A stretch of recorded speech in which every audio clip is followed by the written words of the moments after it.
conocimiento desde la investigación y la práctica clínica. Vamos a iniciar con conferencias periódicas donde también se busca presentar los temas relacionados con los proyectos de investigación de los estudiantes de la maestría. Hoy le damos la bienvenida a la doctora Marta Tamayo Montoya, quien es fisioterapeuta de la Universidad del Rosario. Es también especialista en promoción y comunicación en salud de la Universidad CES, tiene una maestría en educación de la Universidad de Manizales y tiene una pasantía en la Escuela de Osteopatía de Madrid. Actualmente está a cargo del servicio de fisioterapia de la Clínica CES de Sabaneta. Vamos entonces a dar inicio a la conferencia, damos bienvenida a la doctora y ya ella organizará el tiempo para al final pues, hacer algunas preguntas a los que tengan alguna inquietud. No sé, apagamos el otro. No, porque tengo que hablar con este. Bueno, muchas gracias. En primer lugar, pues a ustedes agradecerles que hayan sacado hoy un rato de su tiempo para venir a conversar un poquito de dolor orofacial desde la mirada del fisioterapeuta. Efectivamente, como decía Alexandra, esta es una invitación que hace la Maestría de Ciencias Odontológicas y queremos agradecerle al doctor Julián Vélez, como decano de la Facultad de Odontología, que invite a la Facultad de Fisioterapia para hacer una intervención en la que varias disciplinas se pueden encontrar y que podemos crecer a través de charlas y conversaciones como esta. Agradezco también a Alexandra Saldarriaga, que ha estado al frente de la organización de todo este encuentro que vamos a tener hoy. Como les decía Alexandra, entonces yo hago una exposición y al final entonces revisamos las preguntas que tengan y que pues si está a mi alcance con mucho gusto pues las resolvemos. Empecemos entonces como con una premisa que vamos a tener que aceptar todos como cierta, y es que vamos a hablar de un dolor cuya vía aferente inicia en los receptores que tenemos en cara, cabeza y cuello. Esta vía termina en la corteza cerebral y tenemos, gracias a Dios, como la facilidad que la Asociación Internacional para el Estudio del Dolor hizo la revisión de la clasificación que tiene, o que tenía, hizo la revisión en 2011 y 2012, y en la publicación está lo que ustedes ven en este momento. En la segunda parte de esta publicación está la descripción de los síndromes dolorosos, de todos en general.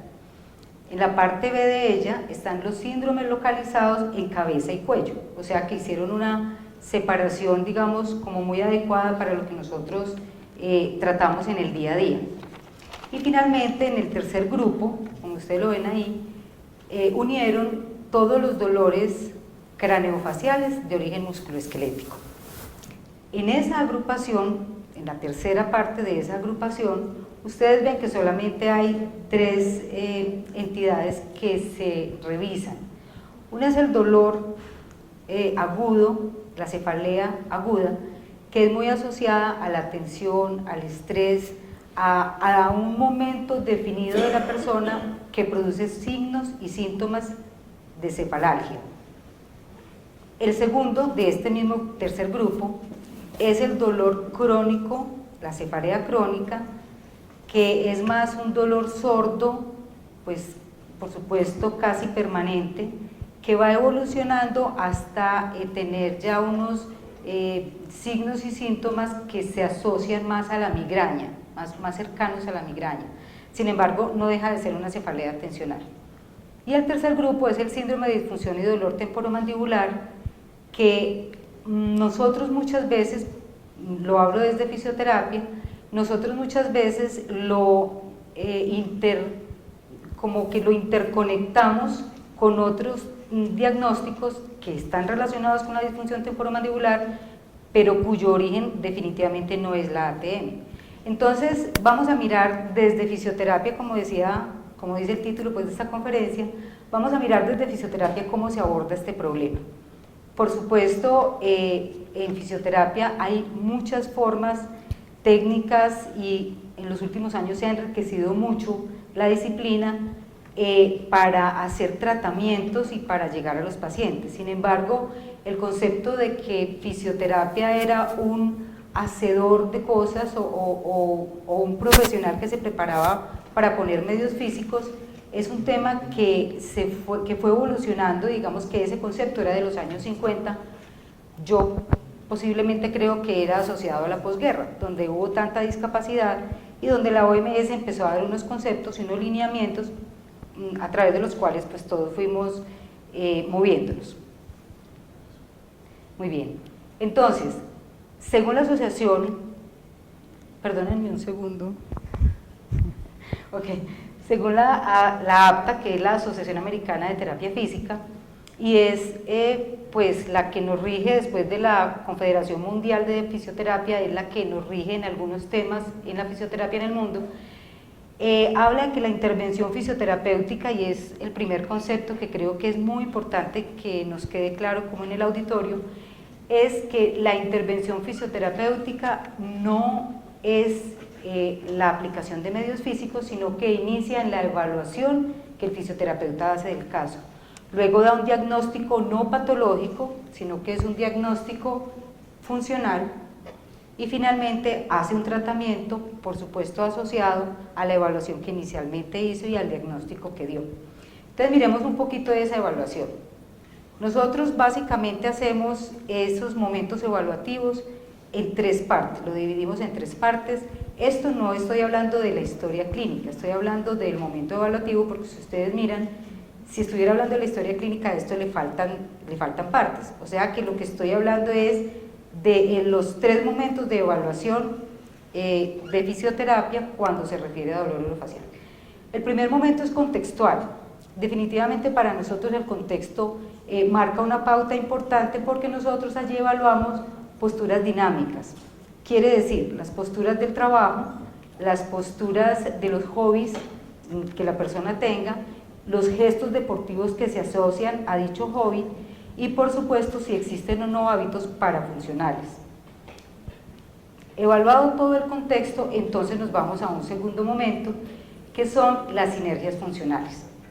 Las sinergias funcionales son aquellas que nos están indicando si la lesión tiene una cadena anterior, una cadena posterior, si la lesión que nosotros tenemos para tratar está afectándonos la cadena anterior, pero con un componente del cuadrante superior o con un componente del cuadrante inferior, etcétera. Entonces nosotros vamos revisando. Ustedes ven acá, esto es una propuesta de Busquet y está en Kapanji. Es un tipo de,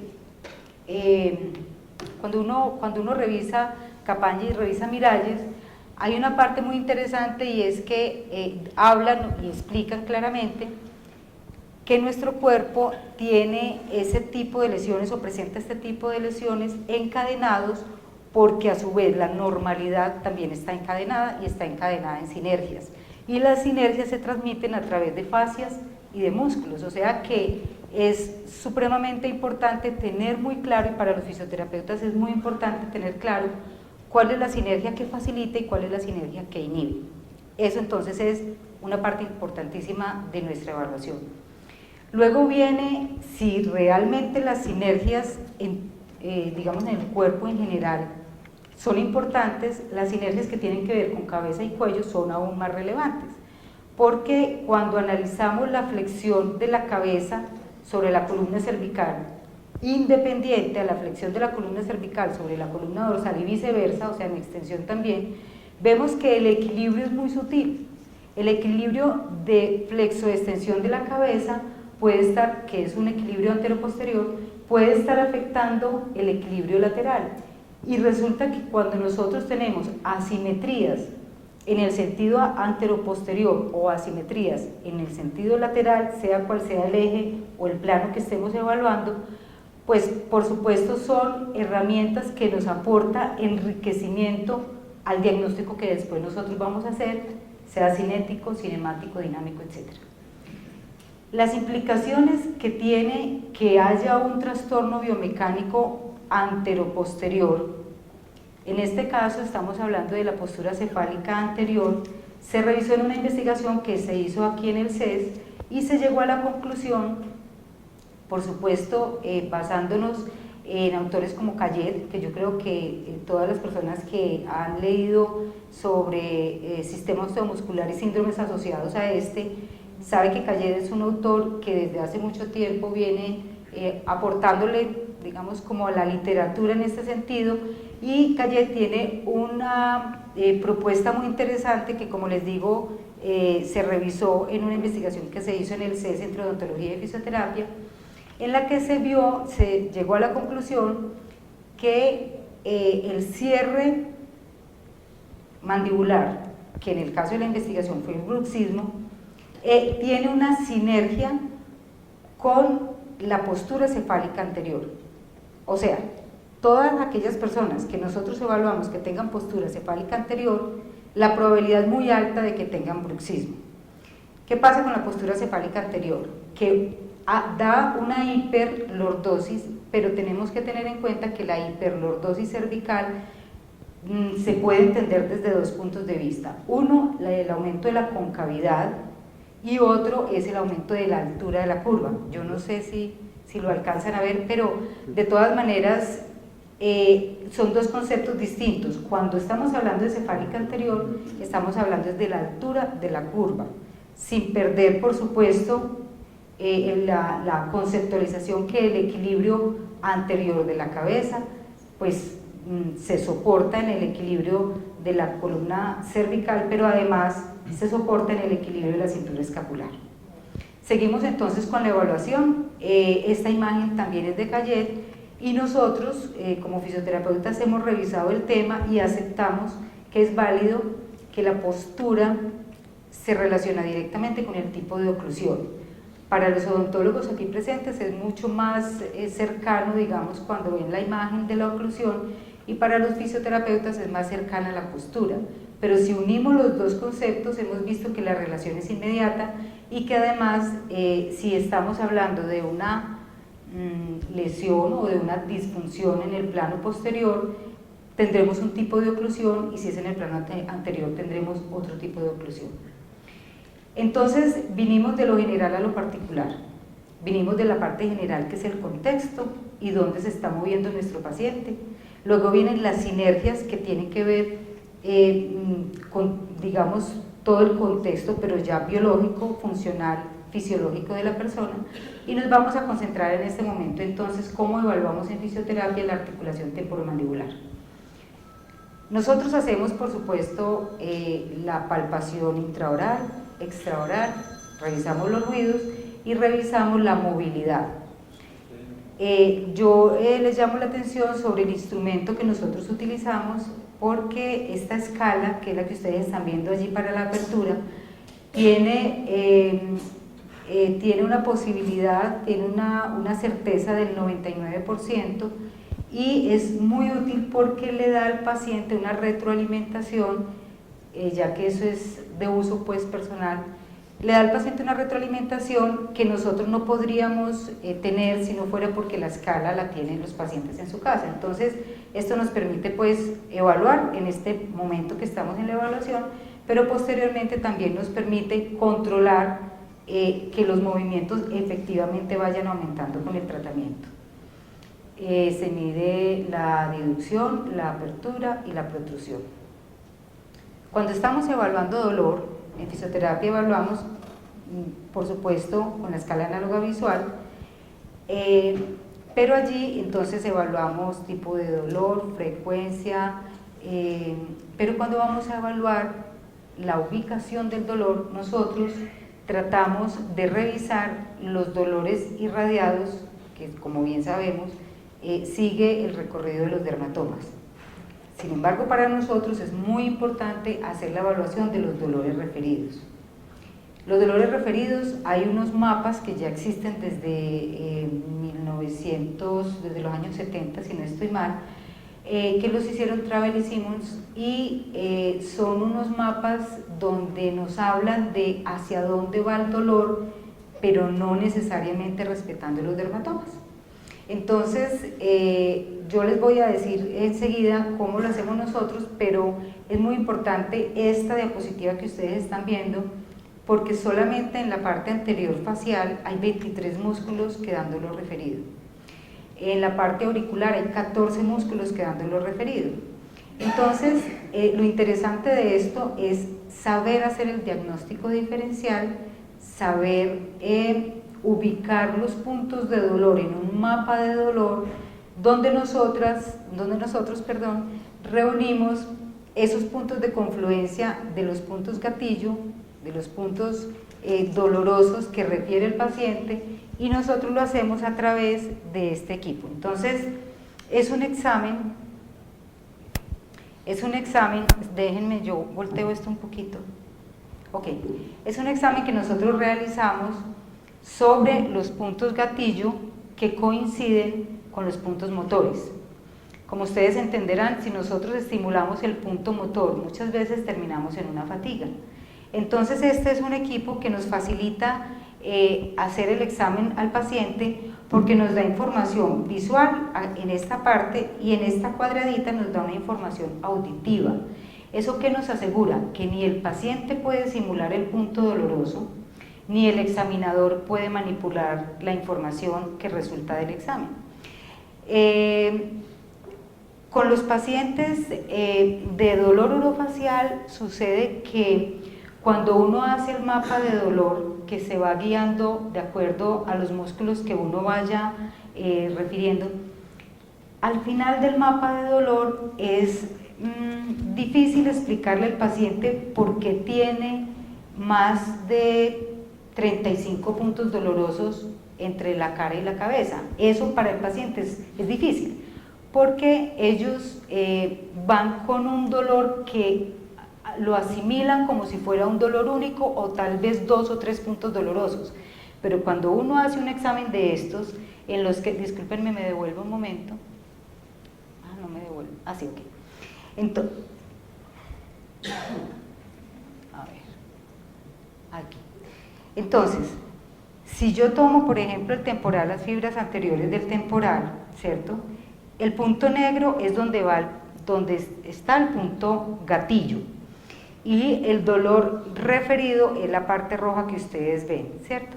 Entonces, aquí tenemos referido hacia incisivos superiores, aquí tenemos hacia canino y tenemos hacia la cabeza. O sea, vamos revisando, y cada uno de estos puntos en molares, etcétera, va dando un punto de dolor referido. Yo voy haciendo y construyendo mi mapa, y por ejemplo con los pterigoideos entonces ya tengo 2 puntos más.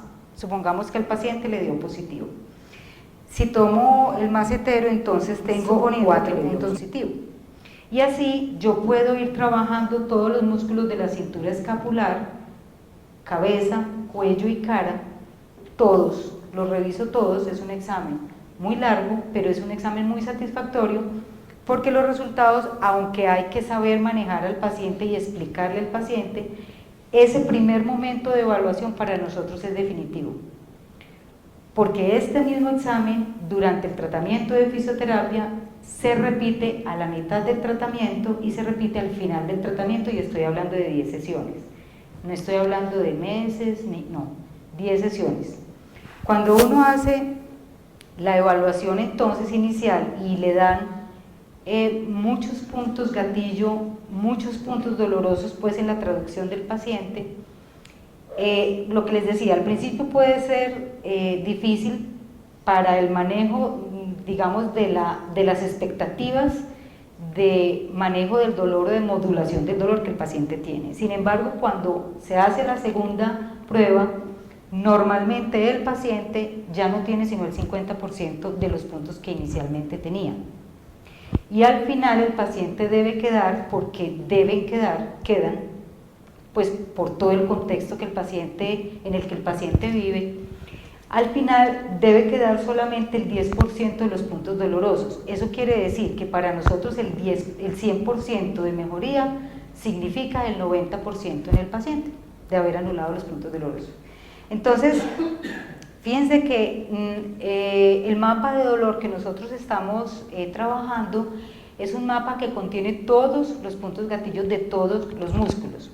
¿Listo? Entonces, digamos que con la evaluación de dolor, con el mapa de dolor, con la evaluación de movilidad, de palpación, si fuera del caso se usa otros elementos como el RDC, bueno, etcétera, se pueden usar otros elementos de evaluación, pero finalmente nosotros hacemos un diagnóstico fisioterapéutico. ¿Por qué les dije al principio que no era patológico? Porque lo que nosotros diagnosticamos es la función. Nosotros, el diagnóstico de fisioterapia, de todas maneras, es un diagnóstico funcional. Si usted está pensando en el aporte de la cinética a ese diagnóstico, como dice Rodrigo Miralles, si usted está pensando en esas fuerzas que actúan sobre la articulación o sobre la cara o a través de ellas se hacen algunas fuerzas, entonces estamos hablando de la oclusión, estamos hablando de los trastornos cervicales, estamos hablando de la cefalea occipital, del dolor facial atípico, etcétera. Todas las fuerzas que confluyen en cara y cabeza, nosotros podríamos estar hablando de un diagnóstico cinético. Si estamos hablando de cuánta movilidad se alcanza, solo la movilidad, podríamos estar diciendo que es un diagnóstico cinemático. Sin embargo, para nosotros no es solamente un análisis biomecánico. Por eso fue que cuando empezamos dijimos primero el contexto, primero a quién estoy evaluando, quién es esta persona, cómo se mueve, dónde se mueve, qué le interesa, tiene hijos, de qué edad, qué hace con sus hijos, cómo descansa, en qué posición, come uña, o sea, los hábitos parafuncionales, etcétera, porque no es solamente un análisis biomecánico, no es solamente un análisis de puntos gatillo. Entonces, con esta como reflexión, quiero mostrarles algunos puntos de referencia exactos y precisos que tienen que ver con lo que les conté que hacíamos en la evaluación.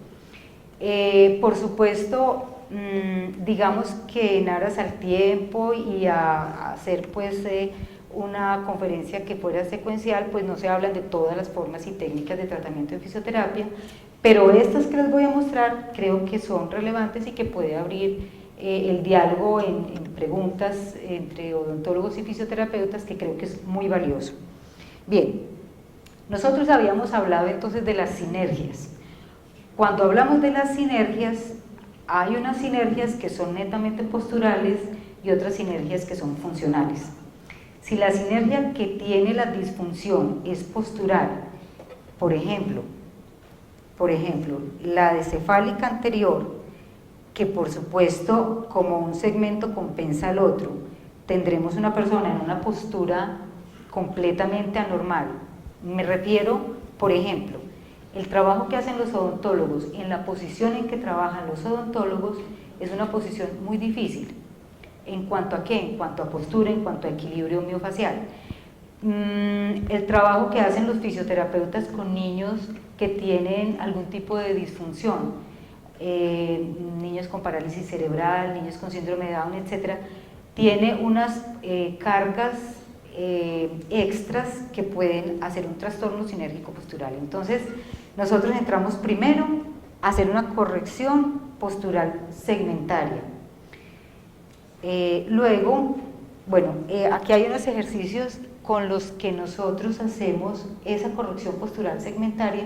Esto es una técnica que se llama la técnica de Mackenzie. Este es solamente uno de los ejemplos de toda la técnica de Mackenzie, pero aquí es donde se ve claramente que la cabeza flexiona sobre la columna cervical sin flexionar sobre la columna dorsal, que era a lo que me refería cuando les hacía la reflexión sobre lo que Capangi nos hablaba en biomecánica.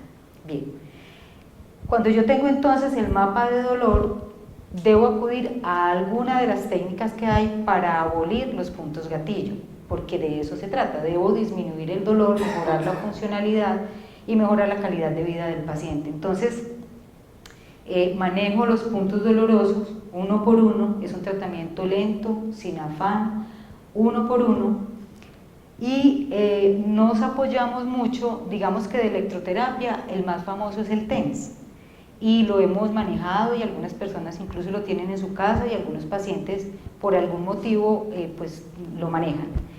Pero cuando nosotros estamos hablando de los puntos gatillo, utilizamos en fisioterapia efectivamente un TENS o cualquier batería de electroterapia, pero nosotros preferimos para el manejo de puntos gatillo el pointer, que fue con el que ustedes vieron que estábamos evaluando ahorita, porque ese sirve para diagnóstico y para tratamiento, y también este, que es otro pointer, pero este tiene,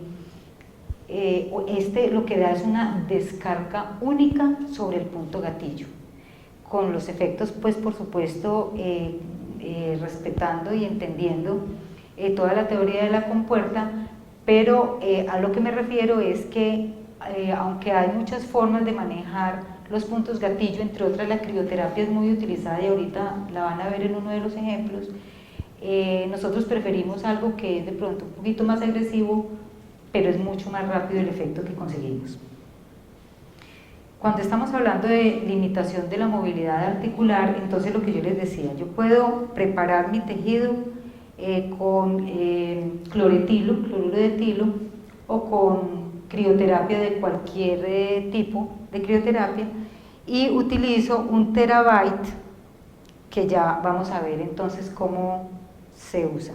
La ventaja de este terabyte es que el paciente colabora, y como el paciente es el que se lo está poniendo, uno le explica cómo y le explica al paciente cómo es. Entonces miren el movimiento cómo se hace. Les quiero llamar la atención, enseguida vamos a hablar de terabyte, pero quiero que miren la sinergia la instrucción que se le dio a este paciente fue solamente lo que habíamos hecho en terapia. Esto. Miren por favor la sinergia extensora que hace ella cuando mueve con el terabyte. O sea, si la instrucción fue solamente use el terabyte, la sinergia extensora sale inmediatamente. Bien, ¿qué tenemos en el terabyte? En el terabyte nosotros tenemos una facilitación biomecánica para que la persona obtenga relajación de los tejidos blandos, me explico. Yo aumento los puntos de apoyo, entonces tengo unos apoyos en la arcada superior, otros apoyos en la arcada inferior. Aumento el brazo de palanca, aumento el fulcro, tenía un fulcro en una articulación y el otro en la otra. Entonces yo pongo un tercer fulcro y mejorar el brazo de palanca, el paciente puede mejorar su sistema de cocontracción, me hace la relajación recíproca y yo puedo lograr el aumento de la apertura de una manera, digamos, relativamente rápida y segura para el paciente, porque al paciente lo que le da miedo llegar a fisioterapia es que haya alguna técnica que le aborde su boca de una manera abrupta y que le haga daño, digamos, lesiones, porque ellos tienen, por supuesto, su limitación de la apertura, hablando únicamente pues de la movilidad, y llegan con mucho miedo a fisioterapia porque no saben qué les está esperando. Entonces, cuando el nivel de dolor va disminuyendo, cuando nosotros mismos les enseñamos a manejar los estiramientos de las fascias con diferentes técnicas, y cuando ellos ven que lo que estamos usando es un sistema mecánico, esto es un sistema mecánico simple, para el paciente es mucho más fácil aceptar los estiramientos posteriores y el resto de tratamiento de manejo de dolor y de manejo de movilidad articular, porque ya el nivel de ansiedad del paciente disminuye. Sin embargo, eso después es uno de los efectos que se logra con esto. Ustedes ven, pues para los que no lo conocen, el terabyte tiene 5 niveles de apertura, empieza con 25 milímetros en el 1 y va hasta el quinto, y llega hasta el quinto con 45 milímetros de apertura. Y luego tiene en la parte posterior un tope que no permite, aunque el paciente quisiera o el fisioterapeuta quisiera, no le permite pasar de un punto de apertura. Esto le da seguridad al paciente, le da seguridad al fisioterapeuta, y de todas maneras nosotros nunca dejamos solo al paciente con un terabyte. Tenemos otras técnicas como son movilizaciones y manipulaciones de tejidos blandos, algunas movilizaciones y manipulaciones de tejido duro. Esto no lo hacen sino personas que están realmente entrenadas en el tema, que están certificadas en el tema, sobre todo por el tejido duro. digamos que el tejido blando es mucho más conocido y hay muchas otras técnicas con las cuales se trabaja, pero el tejido duro es un poquito más delicado. Con el ultrasonido, que también digamos que ha sido como uno de los procedimientos más comúnmente utilizados en fisioterapia, en articulación temporomandibular no se utiliza tanto. Ustedes y yo sabemos que las publicaciones, de 8 publicaciones, 4 pueden decir que sirve y 4 pueden decir que no sirve. Nosotros no es digamos, el medio físico que escogemos por excelencia para hacer un tratamiento de fisioterapia y solamente lo utilizamos en los casos que es absolutamente necesario y que tiene otro tipo de indicaciones y revisando que no tenga las contraindicaciones, por ejemplo, material de osteosíntesis en boca, etc.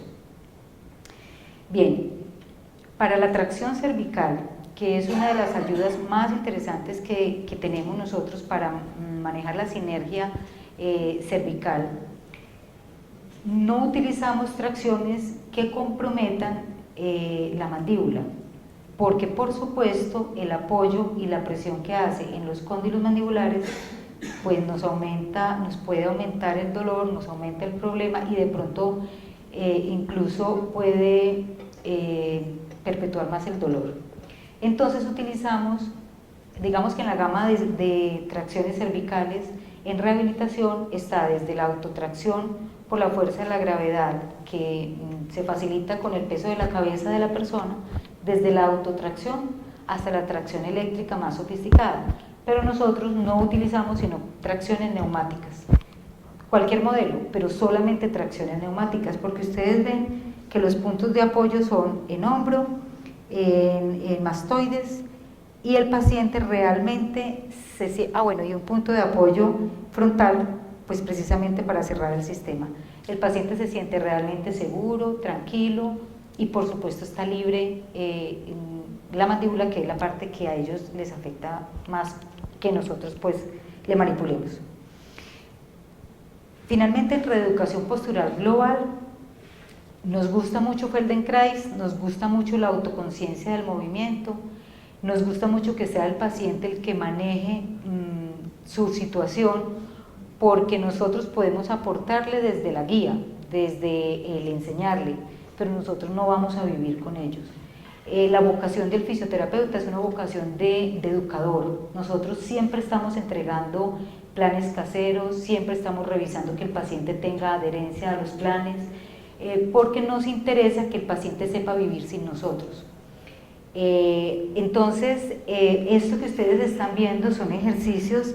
Este es un ejercicio muy interesante de la escuela somática que se hace con un balón, como ustedes lo están viendo, un balón que se utiliza para rehabilitación y se utiliza en diferentes técnicas, la más común pilates, pero en este caso no es un pilates, sino que estamos haciendo de la escuela somática un ejercicio que hace la reubicación de la cintura escapular, de toda la cintura escapular, pero digamos que el apoyo en cabeza cambia los puntos de apoyo, porque normalmente, como la cabeza es el pivote del cuerpo, siempre ella está apoyada pero casi nunca el cuerpo se apoya en la cabeza. Entonces, los niveles de dificultad, las diferentes posiciones, nos gusta, como les digo, mucho que sea el paciente el que tenga conciencia propia de su camino hacia la mejoría, y por eso cuando vamos haciendo las retroalimentaciones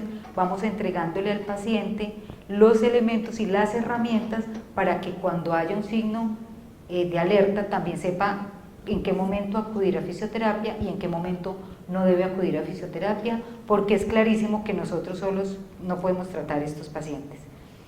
Estos son 2 ejemplos. Lo que yo les decía, para nosotros es muy importante que el paciente tenga su plan casero, tenga su manejo personal de las fascias, de los músculos, el control y manejo de los hábitos parafuncionales, y por supuesto, si estamos trabajando con otorrino, si estamos trabajando con odontólogo o si estamos trabajando con fisiatría, nos gusta que haya retroalimentación entre los profesionales para que sea un tratamiento que realmente le produzca al paciente lo que queremos, y es manejo del dolor, funcionalidad y mejoría de la calidad de vida.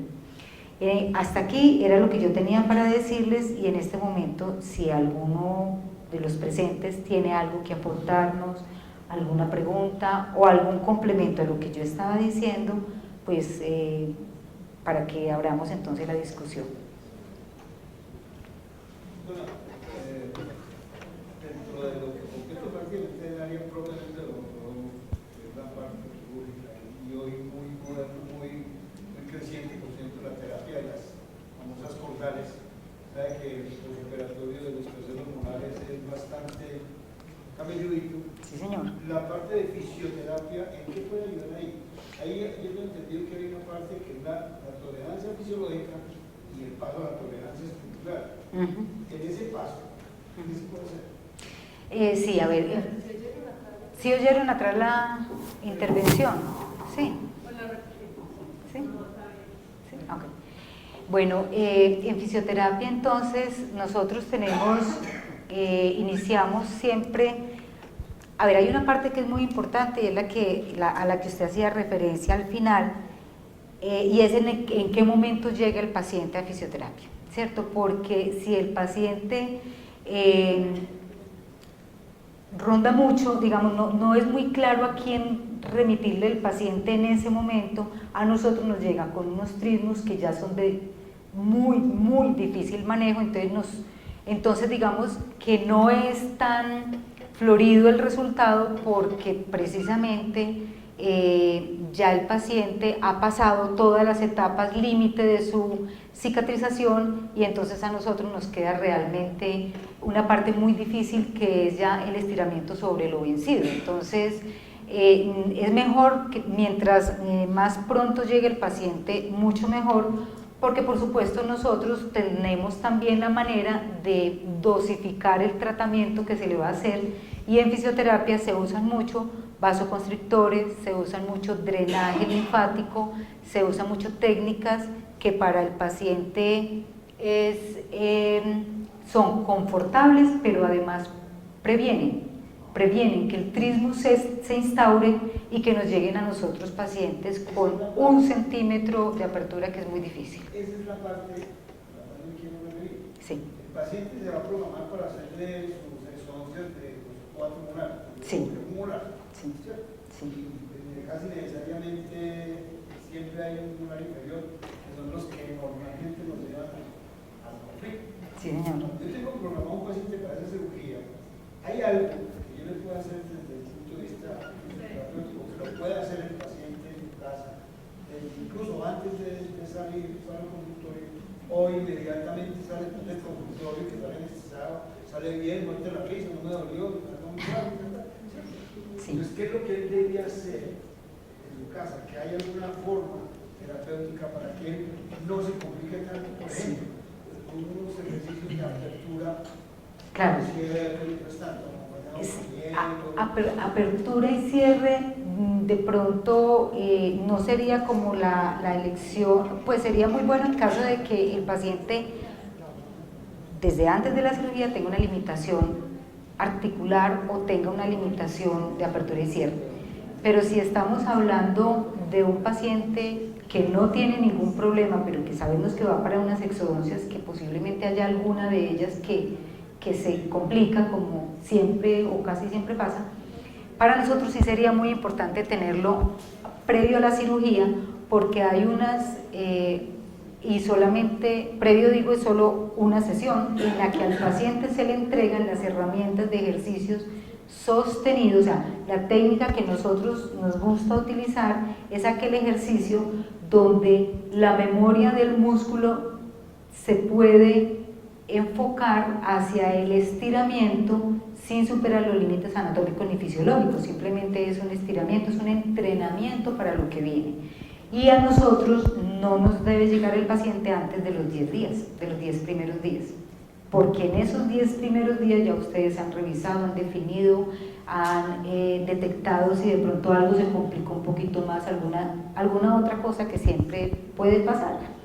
Si no, a los 10 días ya ese es el momento para que nos llegue a nosotros un paciente y que nosotros podamos manejar sin la posibilidad de que de pronto ocurra otra cosa posquirúrgica que no tiene que ver con fisioterapia, porque la verdad es que en fisioterapia nos gusta mucho trabajar pues con odontología o con otros profesionales de la salud, porque nosotros no tenemos la posibilidad, por ejemplo, de manejar una infección. Nosotros no tenemos la posibilidad de definir una placa, nosotros, o sea, hay unas cosas que nosotros no tenemos por qué hacer porque no compete a la rehabilitación funcional de la persona, que es a lo que nosotros nos dedicamos. Definitivamente cuando ya hay un proceso de 10 días y el paciente ya tiene su limitación a la apertura, desde luego ya es casi imposible que haya una infección.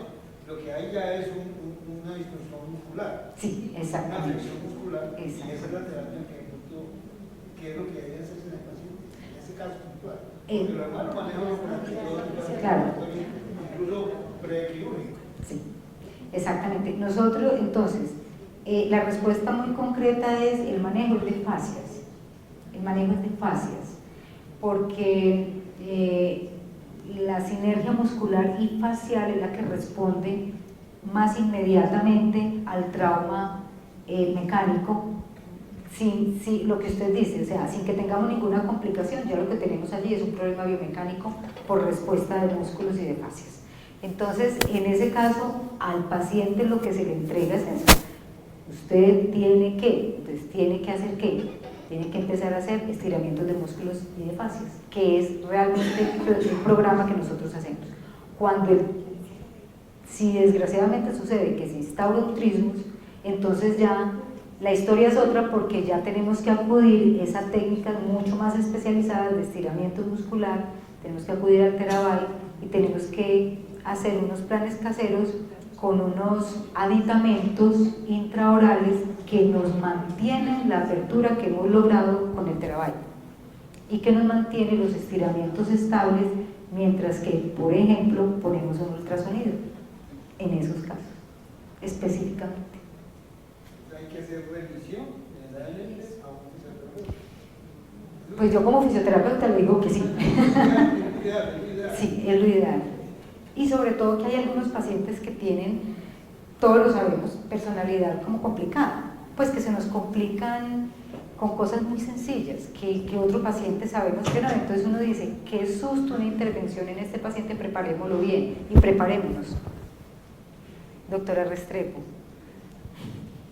Yo primero quería preguntarle, porque es que yo llevo muchos años trabajando con ustedes y cada vez que oigo esto aprendo más. Pues, hemos dicho, mucho más. Muchas gracias. Hay muchas cosas que incluso no he visto nunca y creo que puedo ser la que más estoy con ustedes al lado. Y no, hay muchas cosas que no había visto nunca. Por otro lado, me llama la atención que es que esto que yo sepa son 3 personas, pues 3 fisioterapeutas, digámoslo así, que trabajan esto. Esto no es de uso común en fisioterapia, porque yo me he encontrado, digamos, por decir de alguna manera, yo no necesito al paciente, el paciente me dice, esto me lo cubre la EPS. Sí, pero el cliente puede ser que sí se lo hace. Finalmente terminan donde ustedes, así no lo cubre la EPS, porque no había más que lo trabajar.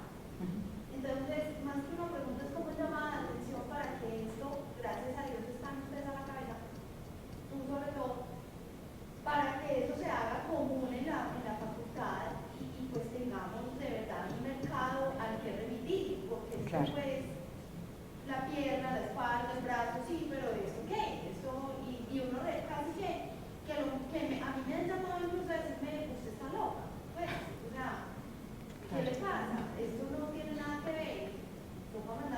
Yo me pongo la tarea, mandarle el artículo, mire, yo lo he hecho, y terminan sintiéndose mal que no es la idea. Claro, La idea claro. es que se generalice. Claro. Eso por un lado. Sí. Por otro lado, me puse a mirar las referencias una a una, pues yo trabajo en investigación, y me llama mucho la atención también que es muy poquita la investigación que hay. O sea, es muy anecdótico el conocimiento que hay en fisioterapia. Yo creo que cada vez puede ser más y pues estamos apuntándole a eso, pero sigue siendo muy anecdótico. Y yo creo que esto lo hemos hablado, digamos, en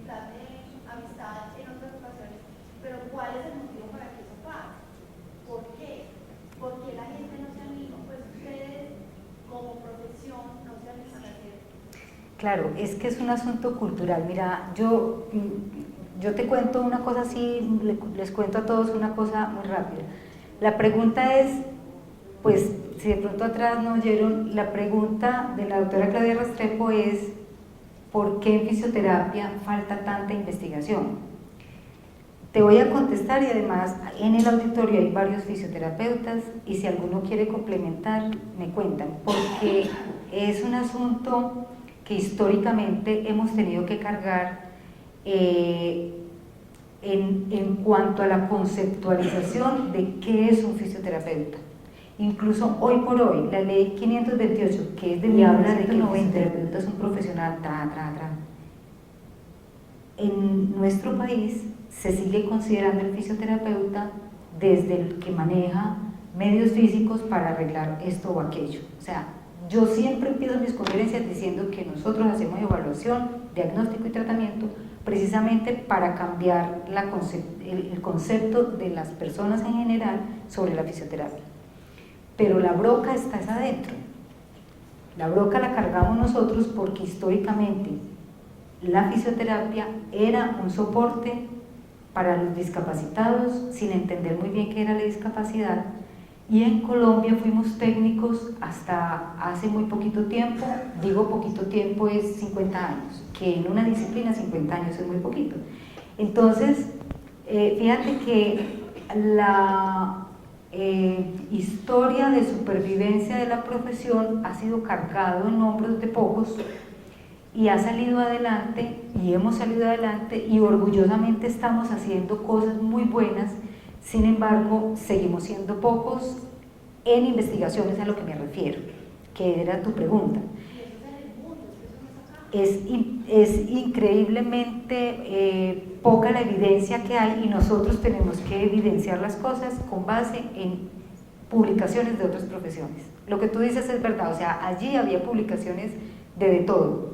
Bueno, no referenciar Rocabado, pues porque no es el tema que teníamos que tocar. Mariano Rocabado sí es un fisioterapeuta pues que ha desarrollado mucho la parte de la atención en disfunción temporomandibular, pero tú tienes toda la razón. En el mundo o dos o tres viejitas, sí, y las últimas son en PEN, pero de todas maneras hay cosas que en fisioterapia no hemos podido como pasar un poquito como la barrera, digamos, de la tecnología al profesional para poder investigar. Eso es una culpa que sí, que en público uno tiene que decir sí, nos hemos equivocado. Boté el micrófono. Doctor, adelante. Buenas noches, Marta, muchas gracias. Quería preguntar, ¿qué evidencia conoces de la relación que hay entre fuerza de mordida y las relaciones con los otros grupos musculares, además de la masticación propiamente dicha, con supra, infraoideos y la cintura escapular? ¿Qué conoces al respecto? Tenemos a Capangi, que nos hace una relación interesante biomecánica, más bien sinérgica, desde la sinergia y desde la dinámica, que desde la cinemática y desde la cinética. Lo que estamos hablando es las fuerzas que afectan o que salen desde la articulación que se analiza, ¿cierto? Lo que me estás preguntando, la evidencia, pues bueno, la que tengo yo, posiblemente alguien más en el auditorio tenga otra evidencia más clara. La que nosotros tenemos es, o la que manejo yo, es la de Capangi, con el análisis biomecánico que hablábamos ahorita, de las fuerzas de contracción muscular y de fascias. Y Rocabado también tiene un estudio muy interesante que nos mostró en un congreso en Armenia hace unos años, donde hablaba de las fascias, pero de las fascias, no de lo que tú estás preguntando, que son las fuerzas que actúan aparte de los músculos masticatorios supra e infraoideos. O sea, la compensación que se da en esos músculos, la evidencia que tengo yo a la mano es Capangi. No sé si de pronto alguien tenga más evidencia a la mano. Luis Fernando. Adelante, doctor. Bienvenido al CES. Gracias. Yo pienso que debemos hacer un par de aproximaciones más amplias alrededor de un fenómeno como este. Nosotros tenemos preestablecido, prefijado que las funciones de un músculo obedecen al músculo. Hoy en día se sabe que la coordinación intermuscular es más determinante de una función muscular.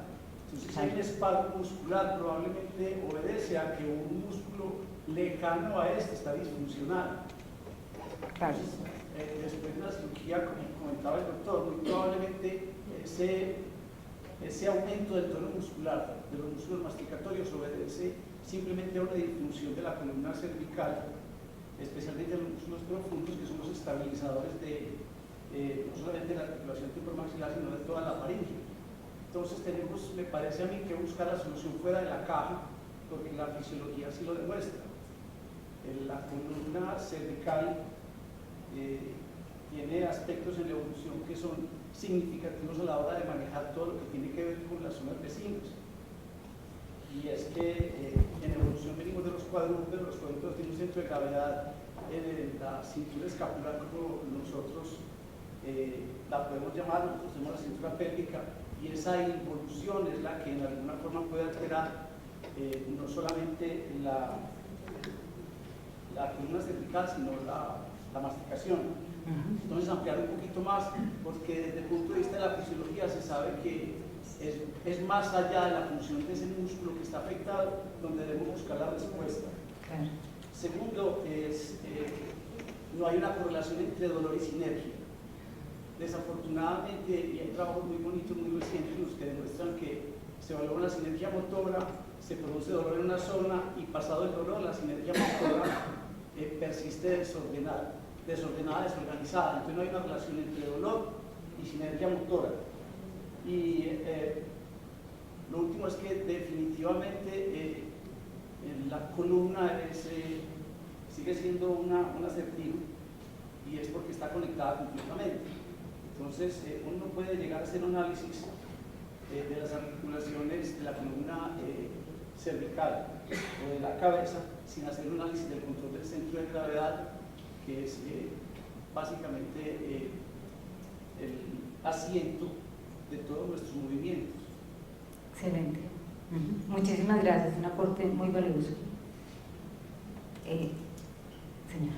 Cuando hay un dolor, digamos, con cefalea y dolor en cara, y el paciente relata parestesia o adormecimiento en labios o en lengua, podría uno pensar que esto puede ser más muscular o más vascular. A ver. Perdón, Maduro, la pregunta para los doctores. Cuando hay un dolor, una cefalea, los pacientes relatan cefalea y dolor facial, pero además dicen que tienen adormecimiento o parestesia en lengua o en labios. ¿Pueden uno pensar que se trata de un dolor muscular o de pronto es más un problema vascular? Pues para saber cómo a quién podría uno remitir, más a un vascular o más a un fisioterapeuta. No, yo pienso que habría que buscar un poquito más de sí. Ayudas diagnósticas mayores, la edad del paciente, enfermedades del paciente, previas. de pronto medicamentos que tome, de No, sí, pero así. cuando se inició. Simple. Y en varios pacientes repetitivamente. No, lo que pasa es que así simple, sin ayudas diagnósticas, es un tiro al blanco. Es un tiro al blanco. De pronto, al inicio, después de un accidente cardiovascular, no puede ser. Sí, sobre todo en lengua, pues sobre todo ese territorio. De un paciente específico, no, sino de varias veces personas relatando esto y sin saber qué tienen. Niños, adultos, entonces es solo porque ni siquiera sabe uno hacia dónde caminar. De pronto la doctora Marixa nos puede Pues es que lo que ayudar. yo sufrí de labio inferior y lengua y me asusté mucho cuando me empezó a dar, pues porque era una cosa, yo soy no rechinadora, sino tengo apretamiento y uso placa de bruxismo hace muchos años y nunca me falla. pero me empezó esa situación, que era una cefalea y una parestesia de lengua y del labio, todo lo que tiene que ver con el nervio dentario inferior. Y después de preocuparme bastante, llamé al doctor Luis Vélez, que pensé que estaba por aquí, pero no lo veo. Y le conté, de Fernando Vélez, y le conté qué me estaba pasando y me dijo que con qué lo relacionaba. Y yo casualmente en esos días había estado sentada frente al computador por largas horas, o sea, jornadas supremamente largas. Entonces me decía, mire la postura que usted ha asumido en ese tiempo que está sentado en el computador. Y efectivamente eran posturas inadecuadas, como en pues, cefálica anterior colgada. Me mandó un medicamento y cambié la postura y se solucionó el problema. Entonces de pronto hoy en día, que los muchachitos todo el día están sentados, si no es que están jugando, están estudiando frente a una pantalla de computador, puede ser la misma postura que están asumiendo por largo tiempo, y si eso se hace repetitivo, no es una vez a la semana, sino todos los días, podría pensarse que podría llegar a producir, y son básicamente problemas musculares, no es vascular, sino muscular.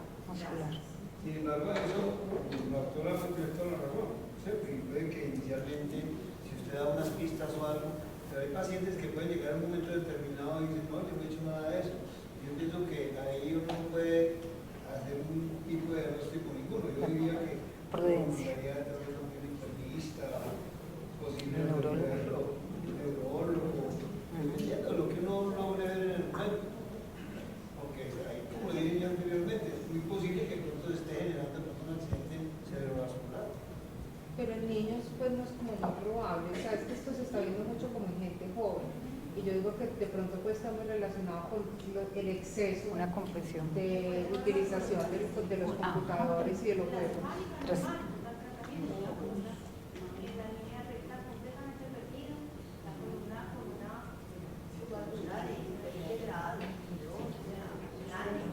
Grande. Sí. Bueno,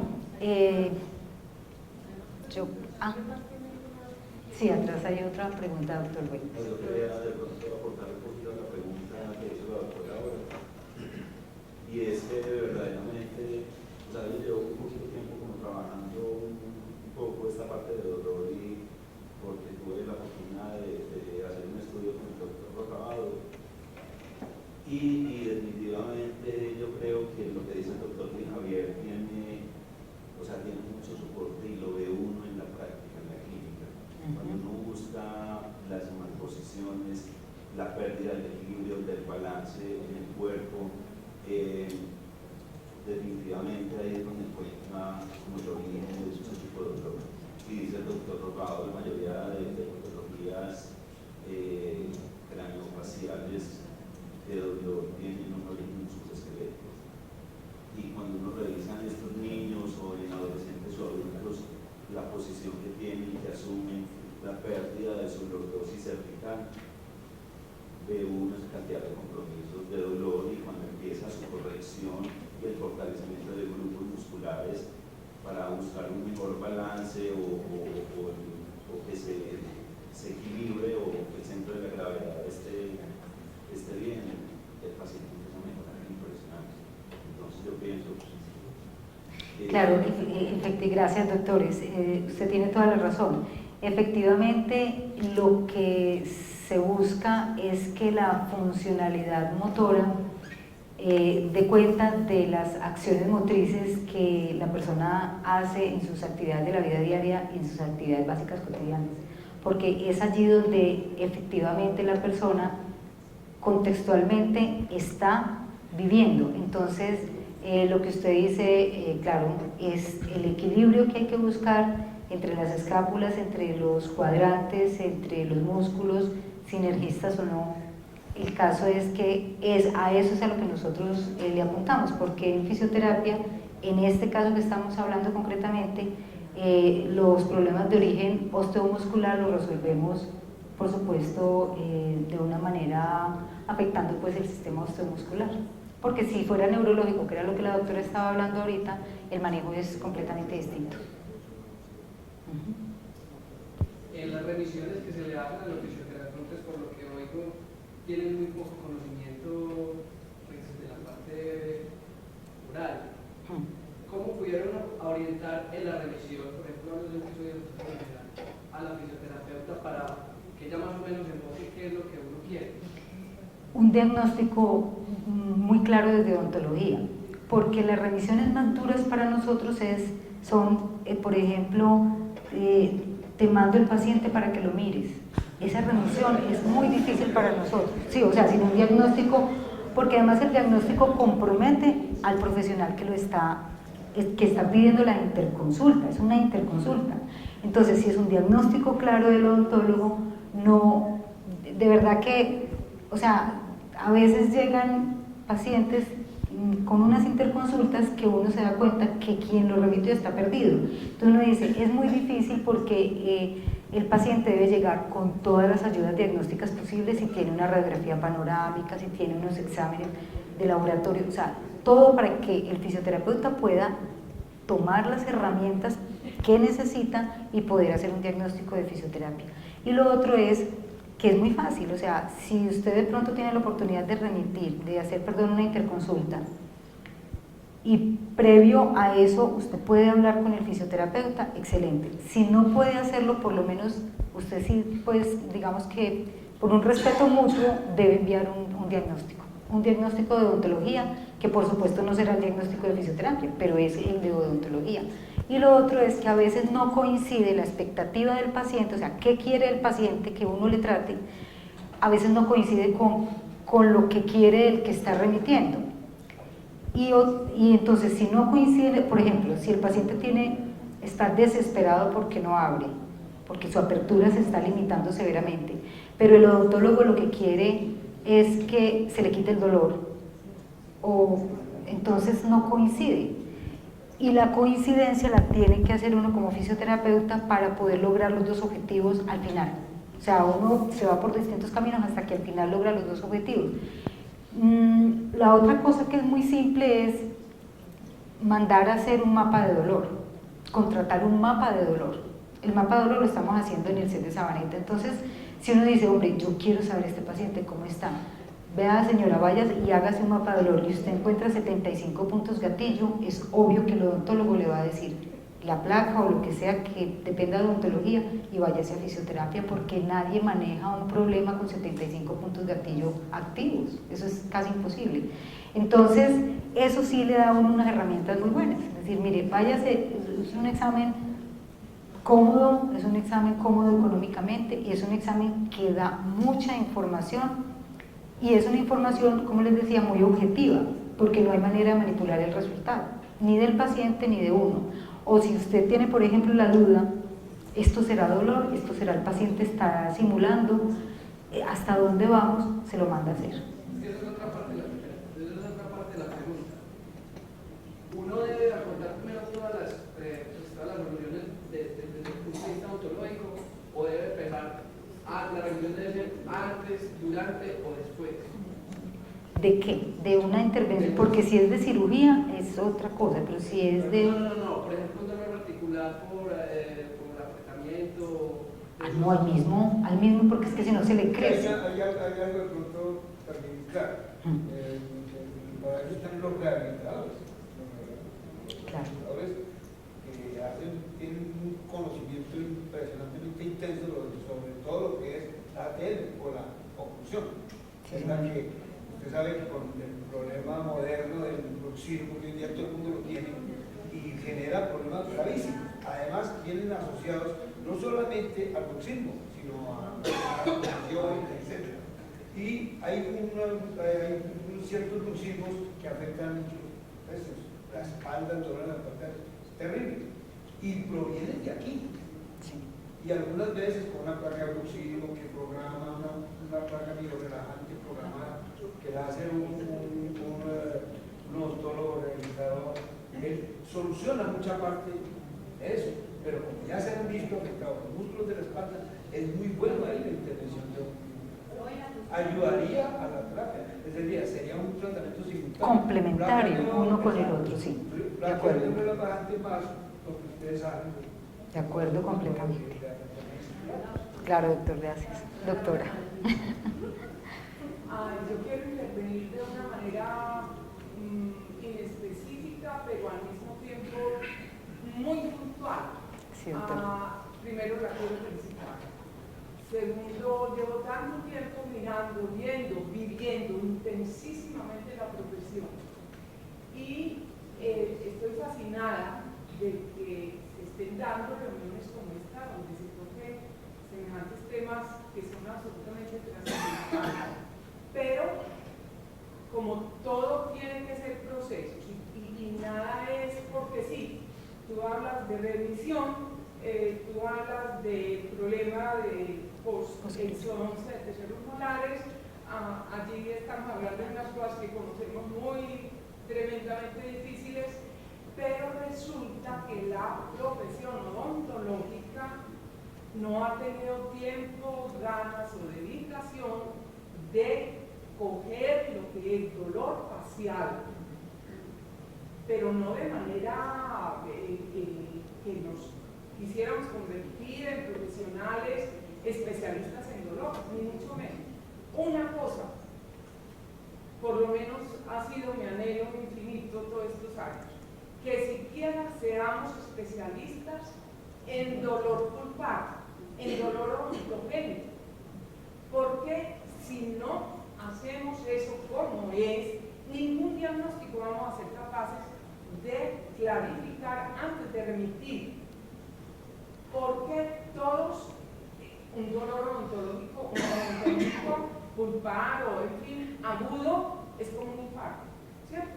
Llega infilado, pero el diagnóstico diferencial o afrontar un dolor, en este caso lo quiero poner porque es el más frecuente, pulpar crónico con todo lo que implica de dolores referidos, de alteraciones funcionales, etcétera. ¿Quién más que nosotros seríamos los indicados para clarificar, buscar ayudas, aunque no lo vamos a ver en un momento dado, pero yo lo digo con cierto dolor y con todo el respeto, por supuesto, y también porque no puedo tirar la primera gente. He equivocado infinidad de veces. Ustedes no saben qué tan grave han sido mis equivocaciones, porque eso que nos debería ser absoluta, total y completamente, yo diría, con natural a la profesión, no lo manejamos. Las facultades de odontología no han podido en su currículo oficializar, cristalizar una cátedra de dolor las vías de la culpa. En ese libro se habla de muchas cosas. ¿Sabe que hay una cosa que de pronto usted me lleva a una crítica que yo tengo como guardada y hasta me han miedo hablar de eso? Y es a la desintegración de la medicina. Cuando hablo de la desintegración es que el médico general sabe de todo muy poquito, pero sabe de todo, pero muy poquito, y a la final no sabe nada. Y si usted, por ejemplo, en la odontología, usted va donde un ortodoncista, dice, hombre, es que te leo, no, usted ve la revisión de fulanito, y si no, vaya donde fulanito, y todo es revisión, y entonces usted va donde un ortodoncista, y lo único que sabe es de ortodoncia. Pero, hombre, doctor, es que me está abriendo esta muela y dice, que vaya donde el odontólogo general, ¿qué le dice? Cuando es un dolor que controla lo casco. ¿Sí? Entonces son una cantidad de cosas que se han perdido. Yo no quisiera que se prolongara esto porque entramos a un terreno pues, de educación, de círculo, etc. Lo que pasa es que yo estaba metida en el cuento de la docencia, ya no, afortunadamente también, durante más de 40 años. Entonces, por lo menos de las facultades nuestras y de la evolución del currículo odontológico en las facultades del país, sí puedo dar razón. Entonces, el punto es que no le podemos dejar a otros lo que es nuestro. Entonces, si el pregrado se metiera de lleno a entender, como decía el doctor Jontel hace 8 días, 10 días, que él no ha visto llegar unos dientes que no estén pegados a un consultorio, unos dientes que no estén pegados a una persona, ¿cierto? Otros lo hemos dicho distinto, pero ese es el cuento. Y si entonces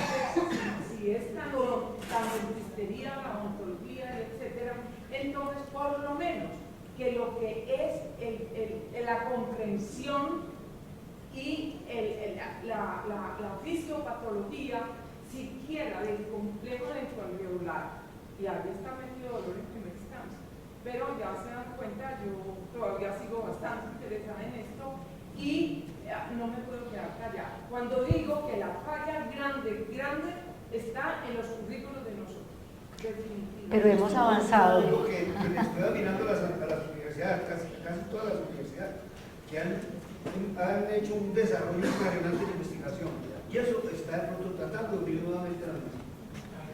Claro, y de todas maneras este tipo de reuniones que se van dando en las facultades, interfacultades, son muy enriquecedoras. Hace unos años jamás hubiéramos tenido una reunión de odontólogos y fisioterapeutas discutiendo temas que nos interesan mutuamente, y eso de pronto, de alguna manera, es que ya empezamos a recorrer un camino que posiblemente sea muy largo, doctora Laura, pero que ya lo estamos recorriendo y estamos aportando el granito de arena. Y bienvenidos todos los que quieran acercarse como a estos momentos de discusión rica, académica, donde todos aportamos y donde cada uno pone de su parte por lo menos lo que cree mejor. Les agradezco muchísimo que hayan estado aquí acompañándonos.